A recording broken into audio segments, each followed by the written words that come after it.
Welcome to the Twyla Zone podcast, a space where we explore the depths of empowerment, resilience, and transformation.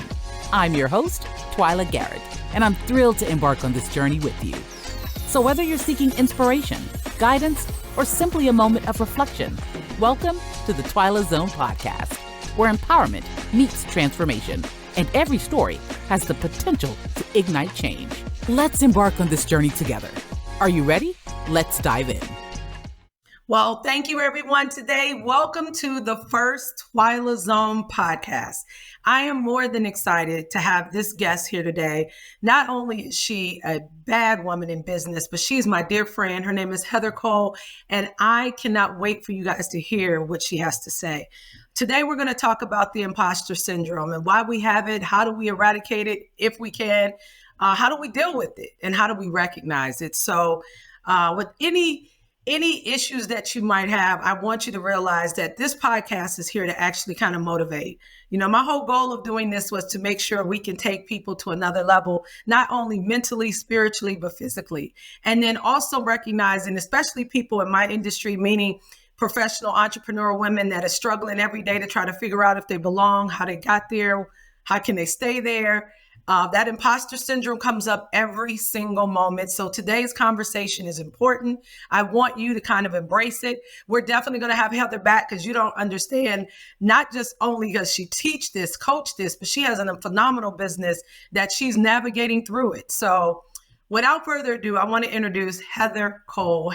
Heather is a dear friend we met about 15 plus years ago.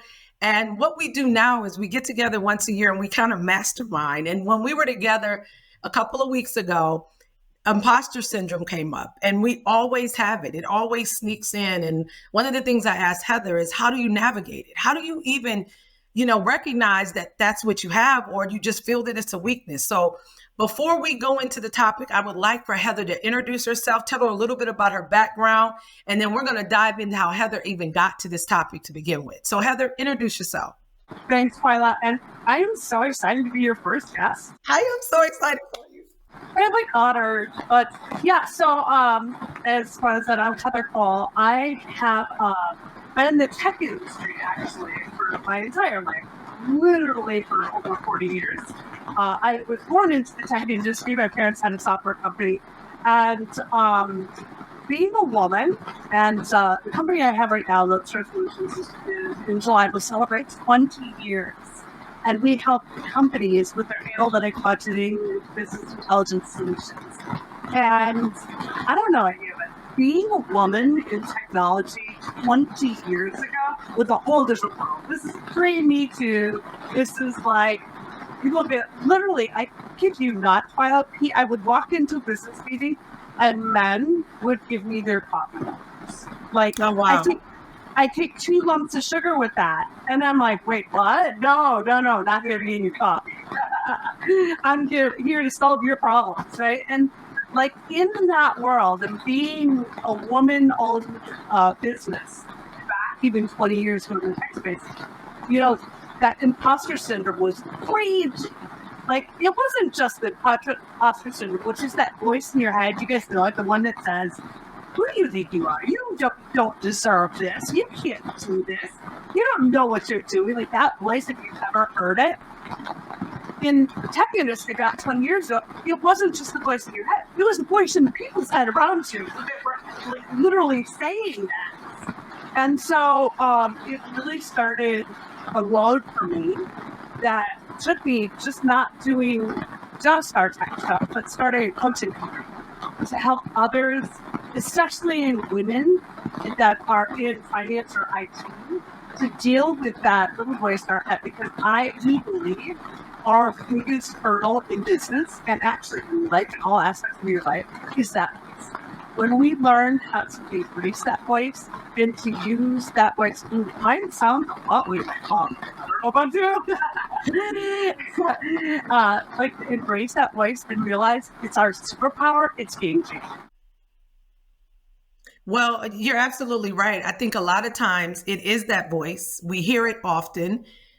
We don't know how to shut it off, and we really don't know how to deal with it, because a lot of our fear is ourselves, right? We don't understand why we're in the room or how we got in the room. You and I both chose male dominated industries. And it is somewhat empowering, at least for me. It's kind of cool sometimes when you walk in that room and you're the only doggone woman in there, right? And figuring out what they are thinking, and then also in your mind trying to recognize, should I even be here? How do you, well, first talk to me about the people that you're serving right now with this imposter syndrome. You have a coaching business, and part of your coaching is not the average day person, right? Tell me a little bit about why you picked this niche, and how do you think you're going to move the needle in the niche and how imposter syndrome comes in? Yeah, great question. So I really focus on CFOs and CEOs of mid-market companies. Why did I pick that niche? Because honestly, that's where I've been. That's who I am. And I realized that, anyone that meets Twyla and I, we are big personalities. We are. And when you put us in the same room, it gets really big. It's explosive. And, I think we were born with that gift, being big, bold personalities, right? And embracing that we're different. But I think there's so many people that didn't get born with that confidence that I'm going to do it anyway. That motto of when they tell me I can't, that means I will. Right. That's game on. You saw us that I could do it. And so I really realized, how can I serve? Like, I'm not a business owner. I'm successful. I made the money I needed. More so, I was living the life I wanted, and I wasn't feeling really fulfilled. I felt like I needed to give more, to contribute more. And I realized there is this whole pack of people, especially, let's take a financial executive, and they are trying to get up to, let's say, CFO, or maybe even CEO. But as they go, the path that they go, they need all new skills and talents that they didn't have before. They need to understand sales and marketing and IT and all these different areas. And the imposter syndrome becomes like this raging force because they're like, I hope the board doesn't realize I have no clue what I'm doing, And so I realized that because I've walked in that journey for so long, that is where I need them to be the most. Those are the people I can help. And that inner voice, you said, how do you get rid of it? Now, I want to call you girlfriend. You do not want to get rid of it. Okay. Tell me why. Tell me why should I want to get rid of it? Yeah, that voice is your superpower. Because here's that's true. If you think about that voice in your head, think about when it appears. And if different people, it's taking on different sounds. Some people, it sounds like a family member that doubted you. Some people, it's for her boss, maybe spouse. And some of us, it's ourselves. And that voice, though, it does not show up when you're binge watching Netflix. Like that is true. With your dog and your popcorn and your, you know what? There's no voice in your head saying, who do you think you are? The only time that voice shows up is when you're starting to take your life to the next level. You're challenging. You're doing something new, or maybe something you haven't done for a long time. And you're pushing the boundaries and you're growing. That's when the voice shows up. And that's when you're like, yay, the voice is here. Game on. Right? So actually what I hear you saying is imposter syndrome, that voice is actually your fuel. It's actually a benefit that helps you navigate your compass. And to me, I agree with you wholeheartedly. Mine is my mother's voice. You know my story. And I hear my mother's voice that you want to mount to this, you won't be this.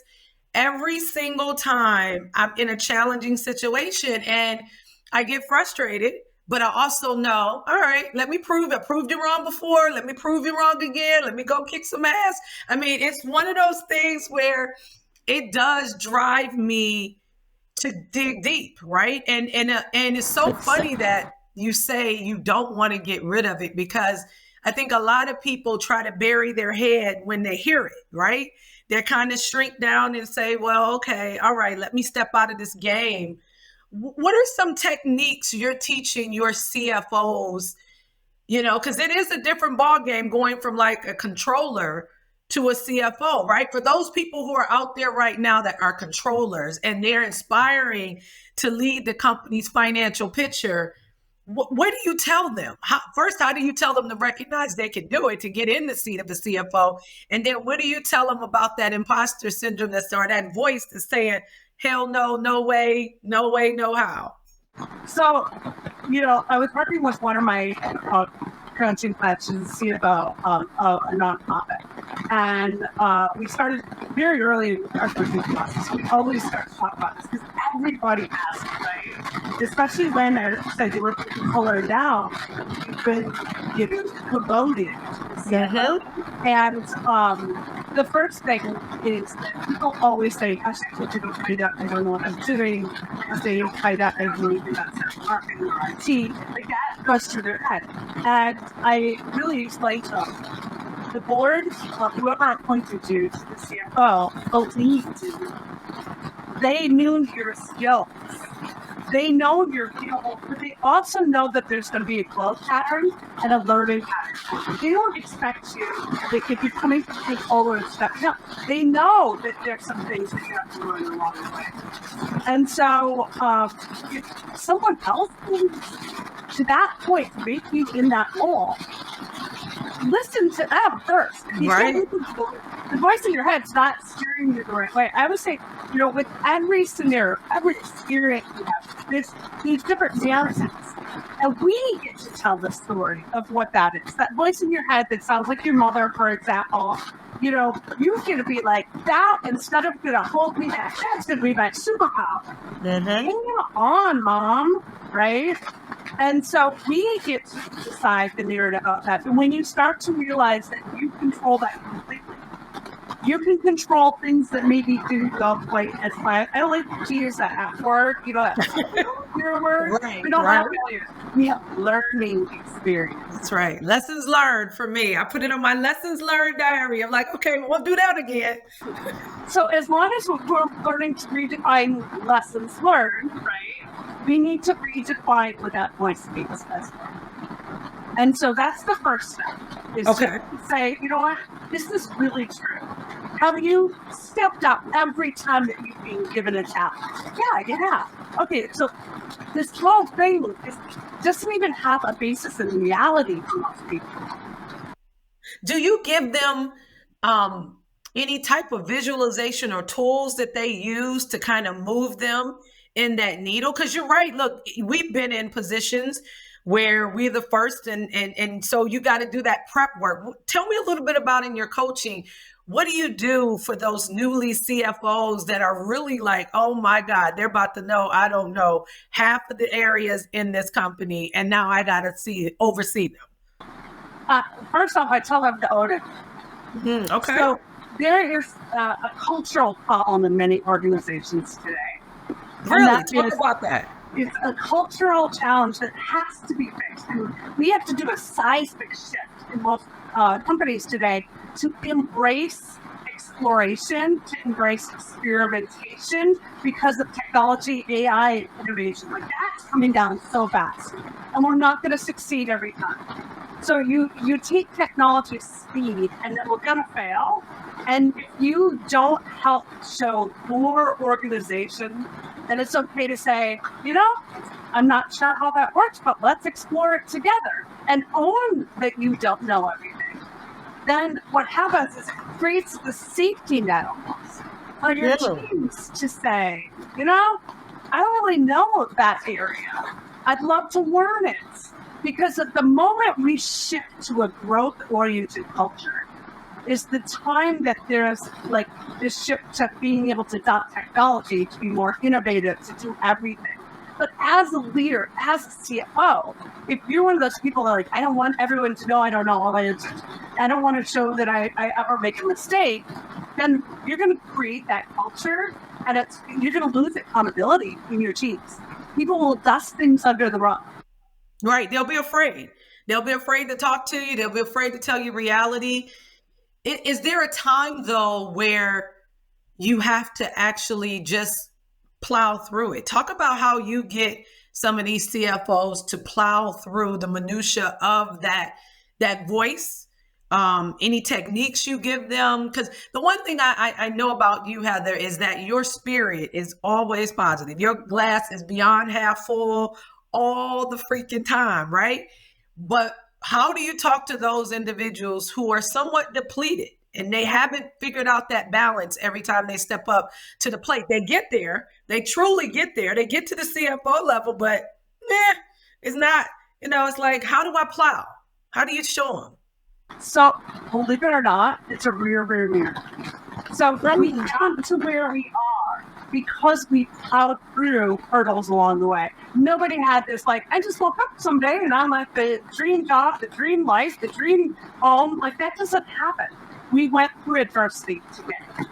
And so if we take a moment and we say, let's just look back at the last year. This is an exercise I love doing with my clients. Okay. Let's just look at the last 6 months or a year and share with me your wins. What did you overcome? What did you learn? What did you? I did this. I literally did this. I go, okay, raise your hand, put it behind your back, and yay! Like, I love it. Celebrate physical action to it. Yes, celebrate yourself. Yeah, and I teach that. I do this with my teams. I do this with my clients. We have to sometimes look. We're so focused on moving forward in the hurdles ahead that we forget to stop, pause, retrospect at the wins that we've had and the victories, and how did we overcome them. Once we do that, the whole dynamic changes. And then all of a sudden, it's almost like you eat a power pellet, like Pac-Man. I love it. I got this. Right? Bring on the next. Now, there are some people, though, that do this exercise. And what happens to those who always bring up the negative? How do you shift that? Because there's some people to be like, yeah, we made $1 million, but, that one client got away. And if I had done X, Y, Z, we're talking right now on the business front. We're going to switch in our later part of the program and talk about personal, but I'm really curious on, do you have clients that really look back and on this exercise, bring up just the negatives? There's some people who can't see the wins, even though they're right in front of them. I absolutely agree. There are, I call them Chicken Little. The sky is always falling. Yes. Right? Yeah. I'll be honest with you, Twyla. I don't take people like that to my coaching. There we go. Okay. Believe they're coachable. And again, if that's kind of you're choosing your narrative. You're choosing how you show up. So you take a little retrospective on yourself and be like, am I focusing on the negative? And don't get me wrong, there's ebbs and flows in our life, right? That's right. You could lose a relative, you could lose somebody in your life, something catastrophic, you could go through divorce, whatever it is, that kind of takes you to the downer area, right? But it's your choice of when you pop back up. Nobody else can control that. That's right. Well, see, I love the fact, and that really, when we talk about the personal later, because I honestly think when you fix the personal, sometimes you show up better in business, right? Because sometimes you really do need to check yourself. I love when we retreat together because it gives me the ability to connect. And for those who don't know, Heather puts me in situations that I have never in my life would ever think about ever doing ever in my life. And it's funny that every time I do them, I am now recharged personally with growth and satisfaction and thankfulness, right? Because there's a whole other world that I have missed. And I shared this with Heather last time we were together. I said, thank you for introducing me to a world that I probably would have totally rejected. Even if they put it in front of me, like you just saying, it can be in your front mirror, I would have rejected it because I didn't have the sense of how you can make certain things so enjoyable, so relaxing, so peaceful, so calming. I am connected with nature because of Heather.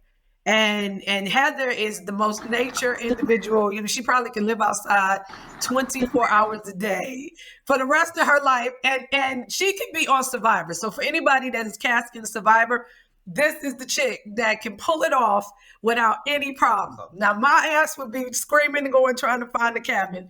But Heather can make it. And so I think when we talk about imposter syndrome, the one thing I realize is that until you open up your mind, until you realize that every no probably has a beautiful blessing at the end of it, or every rejection that you do probably has an amazing story at the end of it, and you go through it, it will bring you out to a better place, both spiritually, mentally, physically. And I think that helps position you for business, right? Do you do with your clients any physical things? I mean, is there some things that you teach them to get them in mind, whether it's yoga, meditation? What are some of the other things you do with your clients?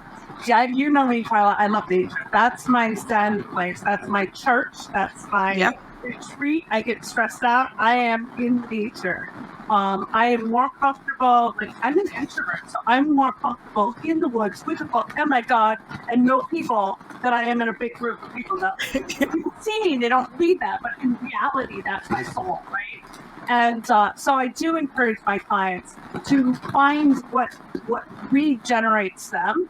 Oftentimes it's, hey, have you tried just hiking? Let's just go for a little 2-mile hike, right? Get in nature, take the earpod, no music, just see connect. The trees, feel the air, like connect. And you and I had that experience just recently in Colorado, and like there's an energy, there's a magic about mountains, to me anyway. The beach also gives me it, but so I do have my clients, I really encourage them. For some of them, they'll have a sport. Maybe they used to be a runner, maybe they used to be a swimmer, and they're like, oh, I haven't done that in years. I'm like, get back in the pool, get back on the, and I'm not a big runner, treadmill, not a huge fan.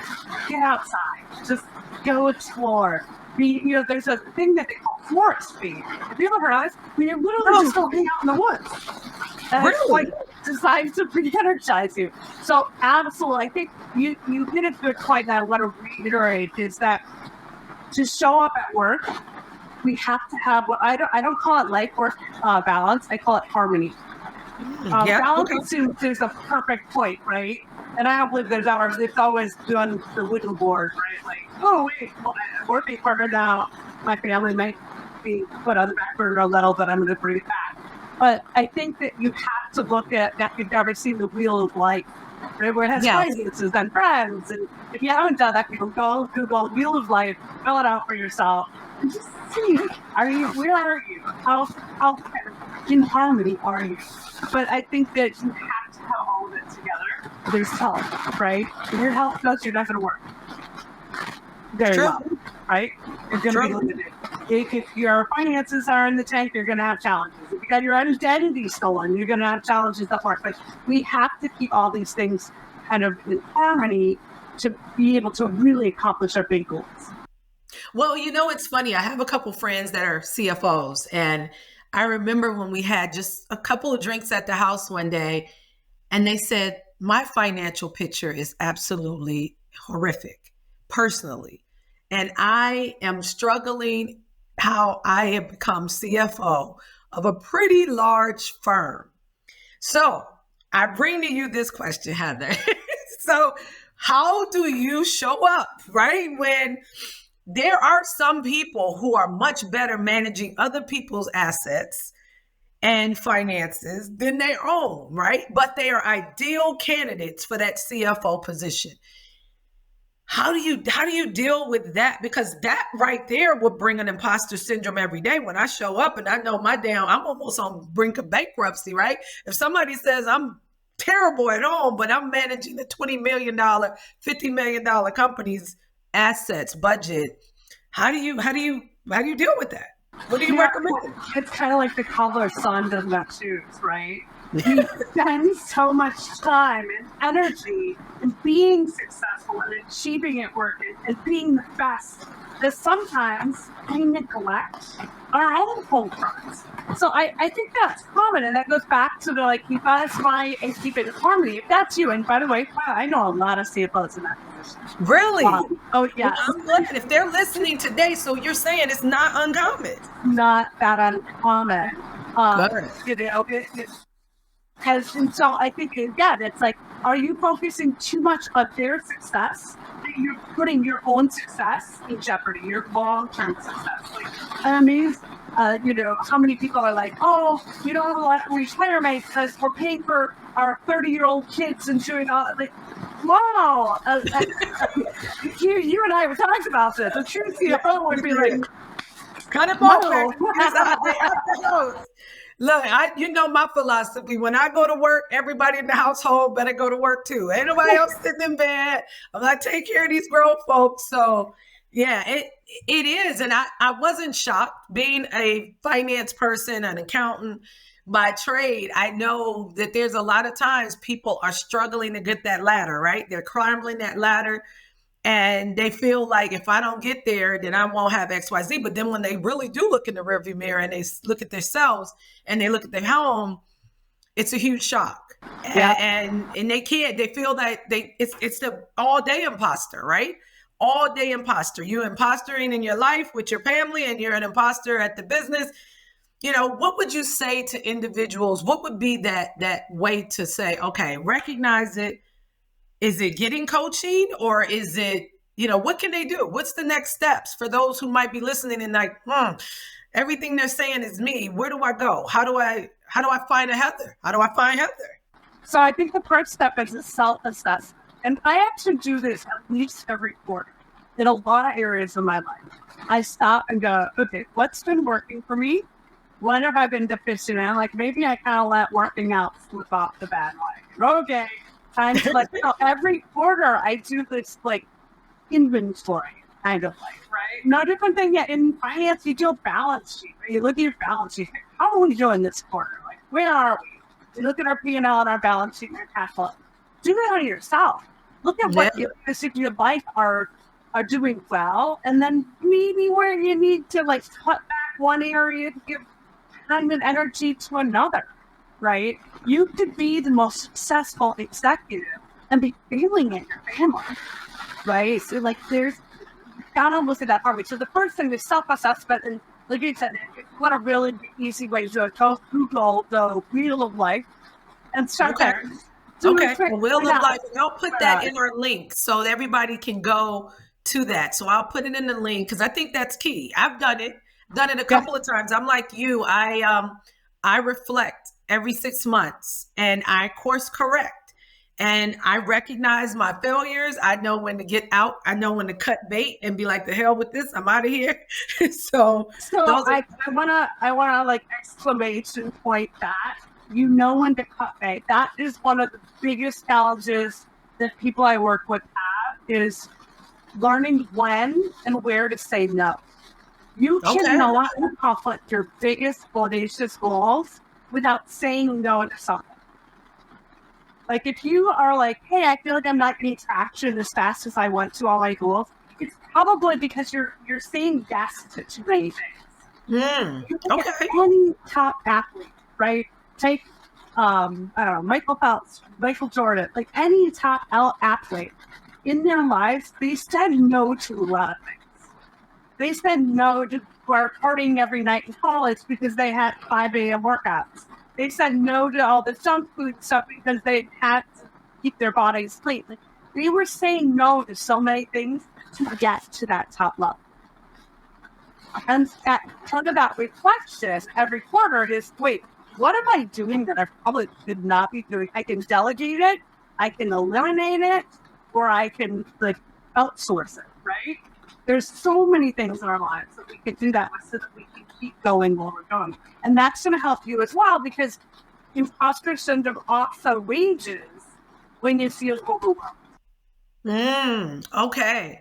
Yeah, it speaks louder, doesn't it? The voice gets louder when you're overwhelmed. Definitely. Yeah. And I also think, though, it also speaks louder when you're on the cusp of greatness.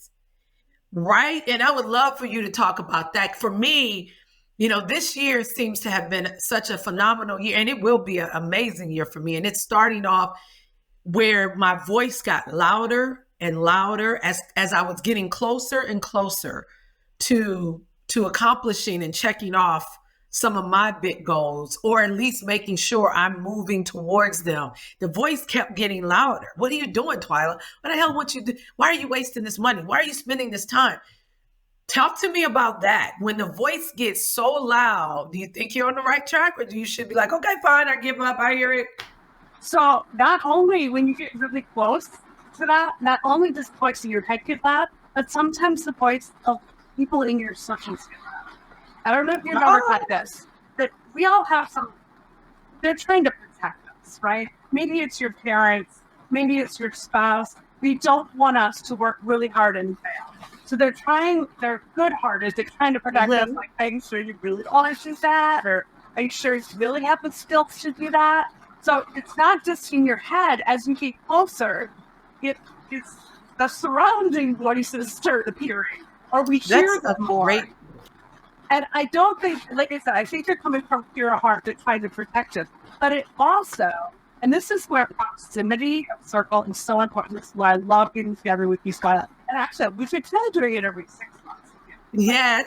We get so much out of it. But proximity of people that will push you up or pull you up, depending on where you're at, is super important.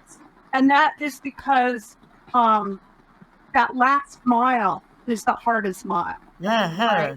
How do you get to be in the top 3%?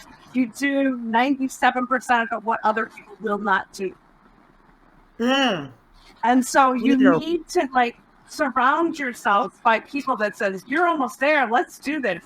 Keep going. And you do. You are the best cheerleader I've ever had in my life. Heather will rah-rah you from the moment she wake up to the moment you go to bed. You will know you got a great cheerleader. No, you're absolutely right. I think that fact that you put yourself around people who mean well, but also support you, even though they have no clue. My father, when I first started my first business that was very, very successful, he said to me, you must be crazy. You went to all that college and you gonna leave the government and quit a government job with benefits. I know you're gonna regret this decision for the rest of your life. I said regret working for you. Heather, when we made $1 million in revenue, I went back to him. I was like, what did you just say? And it was less than 18 months. He was like, well, I don't even understand where you're getting that conversation from. I'm like, Dad, you what said this? You said it. Well, I was just, like you said, I was trying to protect you. But one of the things I would love for you to hear or get your opinion on this, I get fuel from the haters. I get so much fuel, Heather, from the haters. And it ain't even about putting it in their face. It's just about, hey, how you like me now? And so, I love my haters, right? And to me, my imposter syndrome gets really loud when they hear the real loud haters, right? Because that means I'm either doing something that you wanted to do, or I have now created a lane that you want to get in. So talk to me about that. I had a lot of haters too. So I remember it was a couple of years ago, I did I think it was LinkedIn. And I did this whole thing, and this one person just jumps on and is complete troll and starts hating on it and stuff like that. And I was like, yes, I am a troll. I'm so excited. Enough people have read it, and someone is jealous of the fact that enough people are reading this. Is there going to be a hater? I literally done, I think I took, the Breckenridge, Colorado, there's this giant troll. Oh, yes. One of our dear friends' favorite item, right? And so I posted a picture of Isaac, the troll, with me. And I'm like, yeah, I have a troll. You are making big steps. You are making a difference in the world when your trolls and haters appear. Yes. Now, I hope you guys hear that. It definitely means you're making impact in the world when your trolls and haters appear. That is true. All right. We're going to take a break right now for commercials, and we'll be back with Heather. We're going to talk personal, man. We're going to really get into personal because I think personal is going to help us in business. So let's take a break. In the Twyla Zone, we dive into the multifaceted layers of life, business, and beyond through candid conversations, thought-provoking interviews, and personal reflections. We uncover the stories of empowerment, triumph, and growth that shape our world. So whether you're seeking inspiration, guidance, or simply a moment of reflection, welcome to the Twyla Zone podcast, where empowerment meets transformation, and every story has the potential to ignite change. Let's embark on this journey together. Are you ready? Let's dive in. Hey guys, we're back. If you missed this first part, you got to go back and rewind this and hear what Heather Coles is saying. Heather is a phenomenal coach. She helps CFOs move to the next level and making them understand how the imposter syndrome will affect us all. But right now, we're going to take this next segment and talk about personal growth, right? How do you recognize that personally? How do you combat it? And what are some of the things from a personal standpoint, especially now with kids? You know, we got a lot of kids that are struggling and the parents are struggling trying to understand how to even talk about imposter syndrome in this environment. So tell me a little bit about, you know, what do you think is happening today in our personal lives that are affecting our imposter syndrome? So I think that if you've ever read like the book Grit or there's a book about the new psychology of success, there's this thing where the kids were raised for a period of time where they were like, you have to get A's, you have to be the best, you have to be at this level at all the honors classes, right? And I think that what happened is when parents started to focus on that, and I was kind of part of that generation with like parents expected A's and everything. Uh-huh. But we thought I was a slow kid when I was younger. Like I didn't read until I was 10 years old. So I was on that like in the slow class in school. And I think that when people set this goal that they have to be the best, you have to get gold, or you have to win the gold medal in gymnastics, or whatever it is, we're killing their ability to explore, to play, to learn, to fail. Yes. Experiment, right?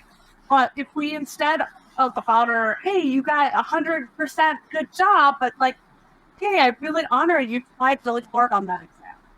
Like shifting that, I think, can help people realize as they get older that if you look at anyone that's highly successful, they've really pushed the boundaries.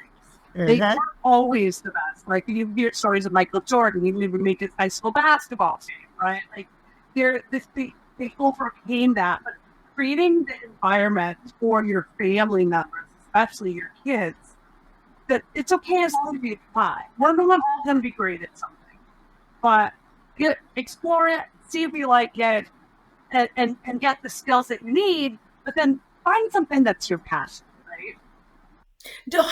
How do you view competitive nature? Because right now, I know I grew up in a generation where you competed. I mean, there was a winner, there was a loser, but the loser actually got on the bus, cried a little bit, but you got back up, and the coach was like, "All right, listen, this is what we did wrong. This is what you guys got to practice on, and we got to drill on this subject or on this technique."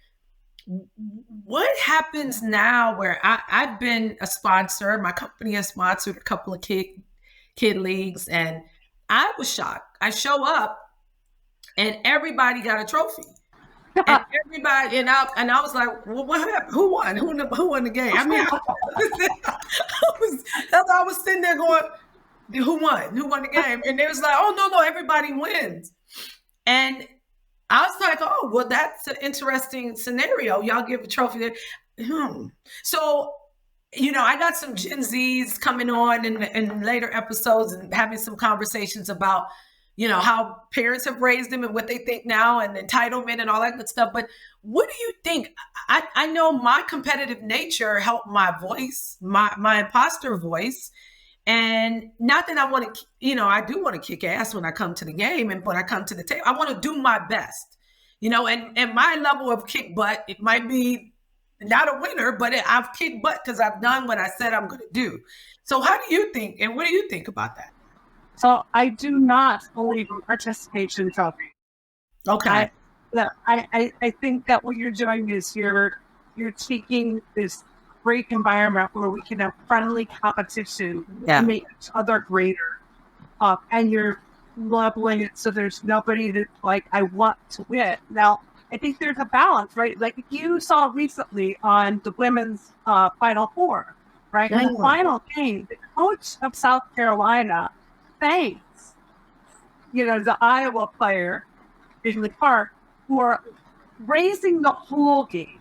Right? That's right. She wasn't as competitive as she is and driven as she is, she wouldn't help elevate everyone, right? It's that friendly competition. But I do think that in the generation that we were raised, right, competition was like, it's everything. And it was like, and I think it was actually negative for a lot of women in the fact that I believe early in my career, there was one seat at the table for a woman.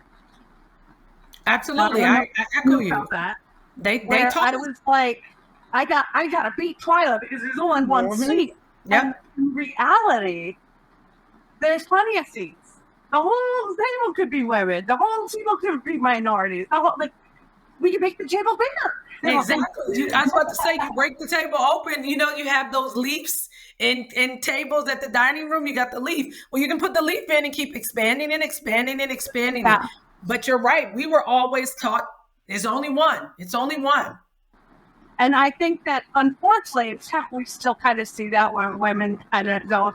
I think we need to be more conscious of those of us that are literally, I try a lot to happy to mentor younger women in tech and have calls with them because I feel it's my duty. There was no women mentors when I started. There was just nobody there. And so I feel like it's our obligation to help the younger women understand that, or, even minorities too. Like anybody that has that, like, I got to climb the ladder, but the ladder is not my color or my race or my gender or my whatever, right? And so I think we all have to think about what can we do today, every day, one thing that can help someone else step up.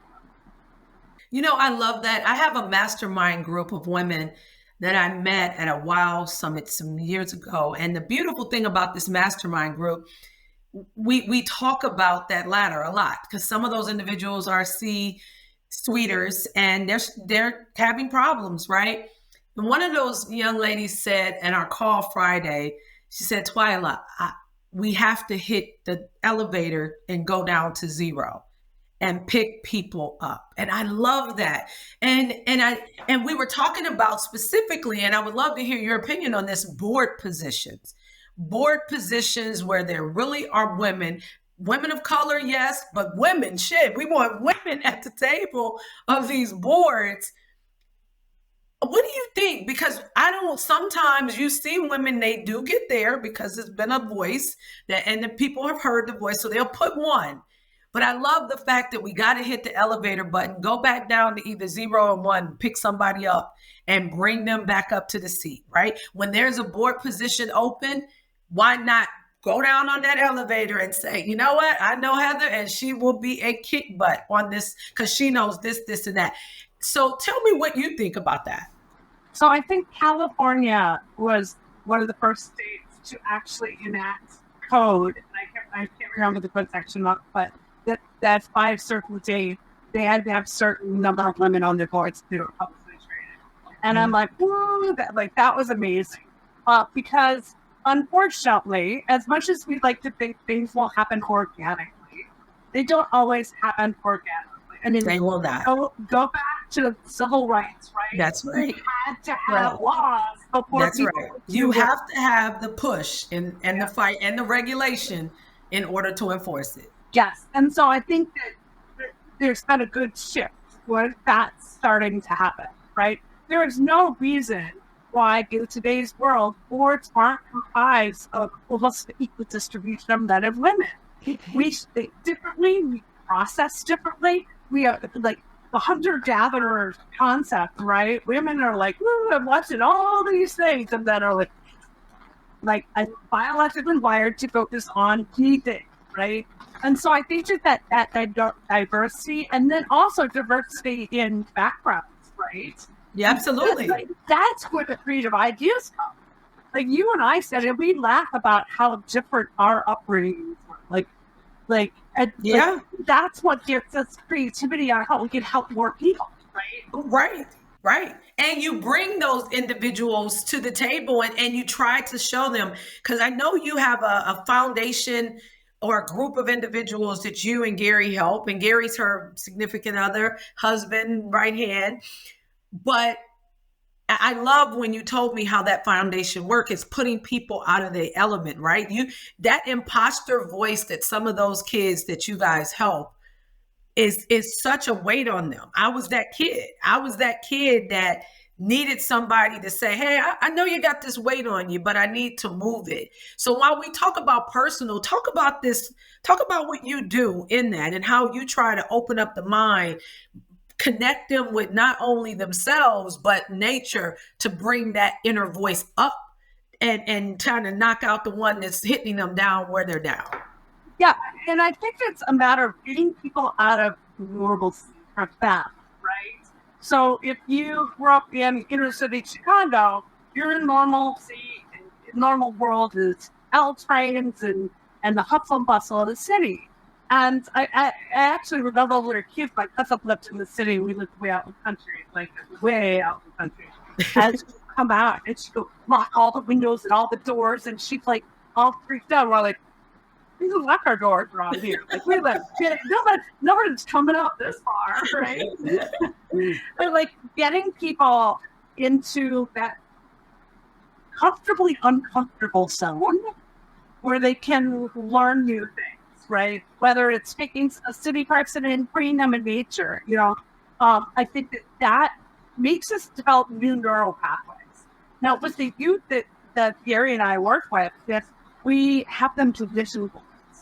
Now, for kids that grow up in foster care and don't have the best roll of the dice, getting them to think about their future in terms of what do I want in my life? What do I want to manifest in my life is a whole new concept.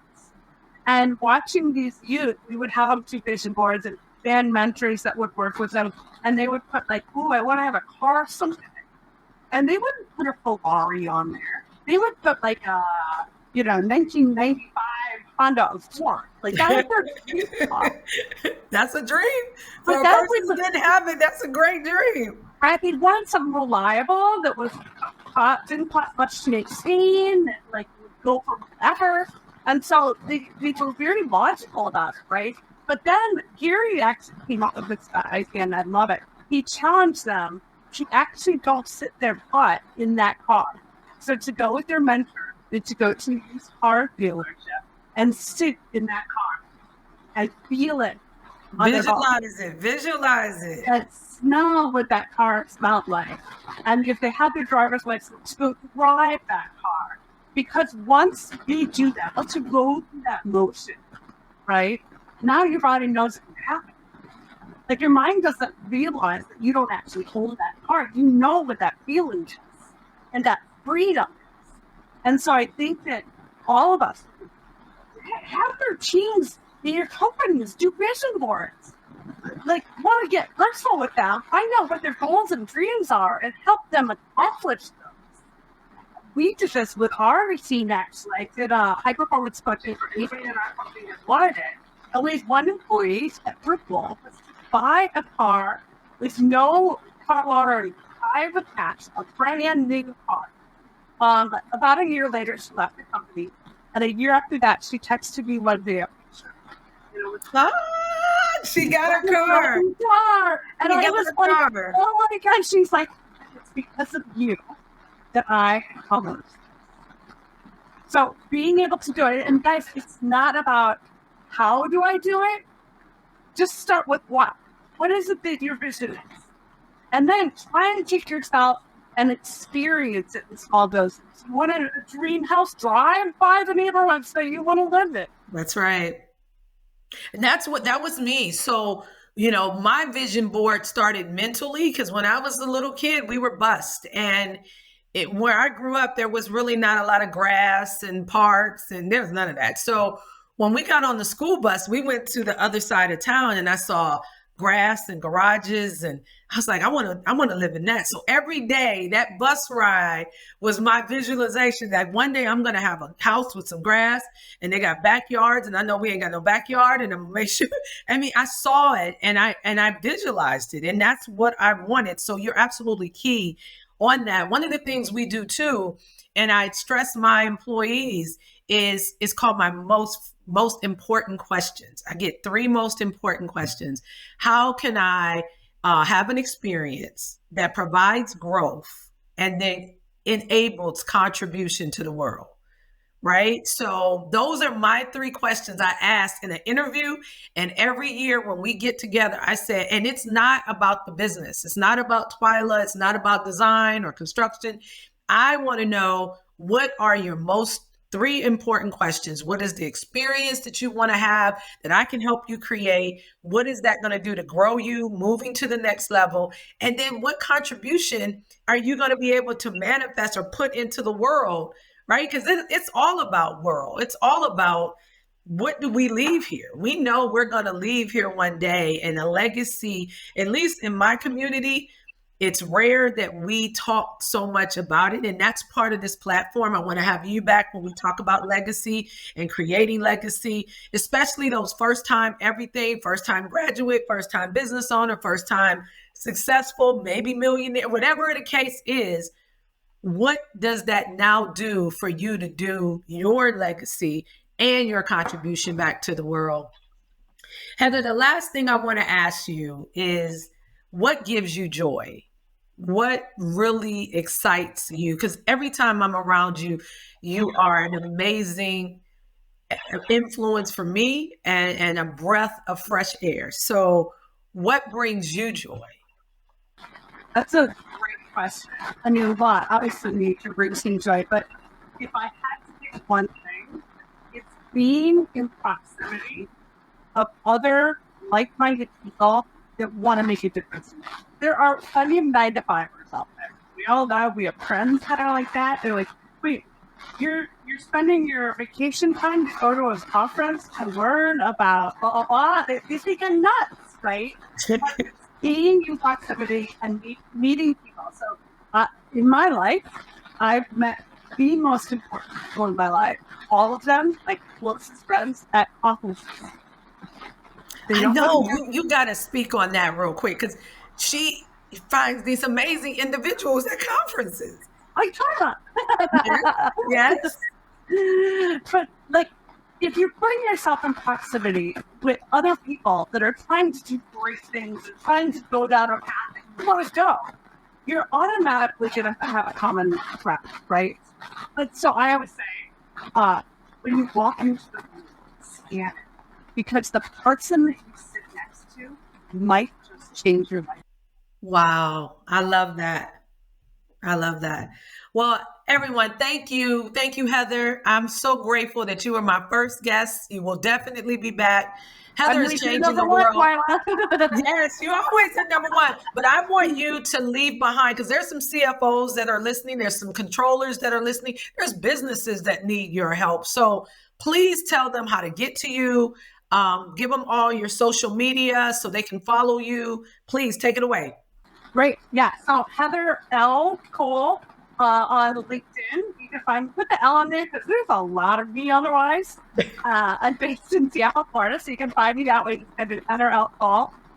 You can email me at hcole@heatherized. That's heatherized.com.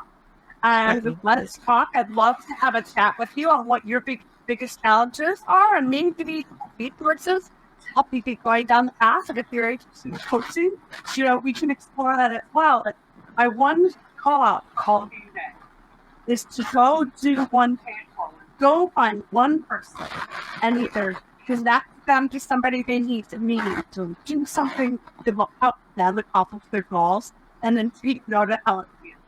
If we just did that every day, I guarantee you, imposter syndrome would diminish greatly. I love it. Like, it is your superpower. So,